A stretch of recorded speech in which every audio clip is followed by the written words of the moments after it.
ভিক্ষাবৃত্তি না করার মুচলেখা দিয়ে হজ এবং ওমরায় যেতে হবে পাকিস্তানিদের। সৌদি আরবে গিয়ে ভিক্ষাবৃত্তি ঠেকাতে নিজ নাগরিকদের বিরুদ্ধে কঠোর ব্যবস্থা নিচ্ছে পাকিস্তান। তীর্থযাত্রীর বেশে সৌদি আরবে গিয়ে যেন কেউ ভিক্ষা করতে না পারে, তাই পাকিস্তান সরকার এবার নাগরিকদের কাছে মুচলেখা নিচ্ছে। গত বৃহস্পতিবারের সিয়াসতের প্রতিবেদনে বলা হয়েছে, সৌদি আরব গত সেপ্টেম্বরে পাকিস্তানি ভিক্ষুকদের ধরতে অভিযান চালিয়েছে। এরপর দেশটি সতর্কবার্তা দিয়েছে, ওমরা ও হজ ভিসায় রিয়াদে পাকিস্তানি ভিক্ষুক ভরে গেছে। প্রতি বছর পবিত্র হজ ওমরা পালন করতে হাজার হাজার পাকিস্তানি নাগরিক সৌদি আরবে যাত্রা করেন। তবে অভিযোগ আছে, অনেকেই সেখানে গিয়ে ভিক্ষাবৃত্তিতে জড়িয়ে পড়েন। এতে আন্তর্জাতিক ভাবমূর্তি ক্ষুণ্ণ হওয়ার পাশাপাশি দেশটির সরকারও এই ঘটনায় বেশ বিব্রত। তাই এবারে হজ যাত্রার আগে যাত্রীদেরকে ভিক্ষাবৃত্তিতে যুক্ত না হবার লিখিত মুচলেখা নেবে দেশটির সরকার। খবর গালফ নিউজের। প্রতিবেদনের তথ্য মতে হজ ওমরায় যেতে ইচ্ছুক পাকিস্তানিদের জন্য নতুন নিয়ম জারি করেছে দেশটির ধর্ম মন্ত্রণালয়। নতুন নিয়মে বলা হয়েছে, পবিত্র হজ ব্রত পালন করতে যাওয়ার আগে অবশ্যই মক্কা গিয়ে ভিক্ষা করব না এমন মুচলেখা দিতে হবে। দেশটির ধর্ম মন্ত্রণালয় সৌদি আরবকে জানিয়েছে, তারা এরই মধ্যে 4300 ভিক্ষুককে এক্সিট কন্ট্রোল লিস্টে পাঠিয়ে দিয়েছে।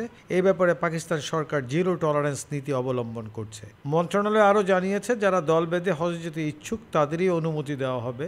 এছাড়া যেসব ট্রাভেল এজেন্সি হজযাত্রীদের নিয়ে যায় তাদেরকেও বলা হয়েছে প্রত্যেক পাকিস্তানি হজযাত্রীর কাছ থেকে মুচলেখা নেওয়ার জন্য। পাকিস্তানি ভিক্ষুকদের ঠেকাতে গত মে মাসে আইন জারি করে সৌদি আরব। আইনে বলা হয়, পূর্ব অনুমতি ছাড়া কাউকে হজ পালন করতে মক্কা আসতে দেওয়া হবে না। অবৈধভাবে কেউ হলে তাকে 10,000 রিয়াল জরিমানা করা হবে এবং তাকে দেশে ফেরত পাঠানো হবে। গত সেপ্টেম্বরে হজের নামে ভিক্ষুক পাঠানোর এই প্রক্রিয়া বন্ধ করতে পাকিস্তান সরকারকে কড়া ভাষায় চিঠি দেয় সৌদি আরব।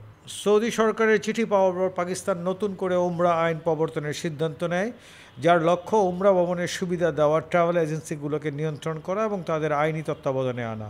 এর আগেও সৌদি আরবে পাকিস্তানি ভিক্ষুক পাঠানো নিয়ে কথা উঠেছিল। তখন বিষয়টি নিয়ে পাকিস্তানে নিযুক্ত সৌদি রাষ্ট্রদূত নওয়াব বিন সাঈদ আহমেদ আল মালকির সঙ্গে বৈঠকে বসেছিলেন পাকিস্তানের স্বরাষ্ট্রমন্ত্রী মহসিন নাকভি।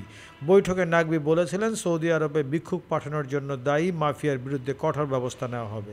এই নেটওয়ার্কের বিরুদ্ধে ব্যবস্থা নিতে কেন্দ্রীয় তদন্ত সংস্থা ফেডারেল ইনভেস্টিগেশন এজেন্সিকে দায়িত্ব দেওয়া হয়েছে। গত বছর পাকিস্তানের তৎকালীন পররাষ্ট্র সচিব জিসান খানজাদাও বিষয়টি স্বীকার করেছিলেন। তিনি বলেছিলেন, পাকিস্তানি ভিক্ষুকেরা ওমরার আড়ালে মধ্যপ্রাচ্যে যাতায়াত করছে। বেশিরভাগ মানুষই ওমরা ভিসায় সৌদি আরবে যান এবং তারপর ভিক্ষাবৃত্তিতে জড়িয়ে পড়েন। পাকিস্তানের প্রবাসী কল্যাণ সংক্রান্ত মন্ত্রণালয়ের সচিব আরশাদ মাহমুদ গত বছর বলেছিলেন, উপসাগরীয় বেশ কয়েকটি দেশ প্রবাসী পাকিস্তানিদের আচরণ নিয়ে উদ্বেগ প্রকাশ করেছে। উল্লেখ্য, বিভিন্ন দেশে আটক হওয়া ভিক্ষুকদের মধ্যে 90% পাকিস্তানের। এই দেশটির আন্তর্জাতিক ভাবমূর্তি নষ্টের একটি বড় কারণ।